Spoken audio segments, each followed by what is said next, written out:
بسم الله الرحمن الرحيم marka ugu horeysa aad baan kaaga mahadcelinayaa waa su'aalo runtii wada qiimo leh weeye su'aasha ugu horeysa hadaan isla dul taago inaku waxaanu jecel lahay oo doonaynaa dhalinyaradeena inay halkan inoo joogto oo aanay u baahanin inay tagto dal kale amba ha ahaado bariga dhexe amba ha ahaado galbeed amba Yurub ha ahaado amba Afrika ha ahaado way dhalinyaradeena waa khayraadkeena waa maskaxdeeni waa muruqeeni waa maalkeeni yani wax walbaba waxa lagu faanaa waxa ugu qaayaha badan lama qiimaha badan wadan leeyahay waa dadkana waa dhalinyarada albaabada wax dhista muruqii maskaxda wax lagu dhisaa asii shada wad ka waraysa duruufa jira waxa lagu qiyaasaa dhalinyaradeena bilaa camalka ee maanta aan shaqada haynin ilaa 70% baa lagu qiyaasaa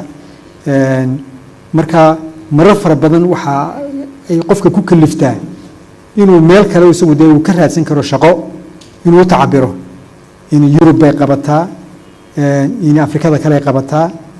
intana waa kamidun inta deemka qoratay qofna lama khasbin qof walba isaga mataqaan xornimadiisa mataqaan isagoo raaliya mataqaan ku tagay qadar oo raali ka noqday inuu qayb ka noqdo maxay raada ciidanka qadar wax kale loo tegin siyaasadna loo tegin wax kale loo waa dhaqaale marka insha Allah bidni ilaahay kariim waxaan u baahanahay dhaqaalaheena inaan dhisano si dhalinyarada kan mataqaan ugu nagaatay u joogto qodobka scholarshipska waa run scholarshipska inta badan horta waa scholarshipski la siin jiray dalkii loo oran jiray Soomaaliya berigii hore wadamo fara badan baa scholarships la siin jiray wali sidii bay qaar u bixiyaan marka inakayna ma soo gaarin hadii jeer waxa la siiyaa dhalinyaro ka socota Soomaaliya la siiyaa laakiin mararka qaar kood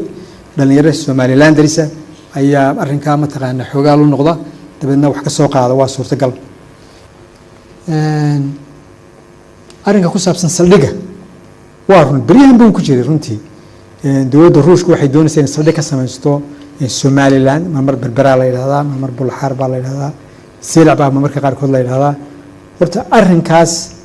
anigu intan ka waray wax ka jira ma jiraan dawladda Ruushku wali si rasmi ah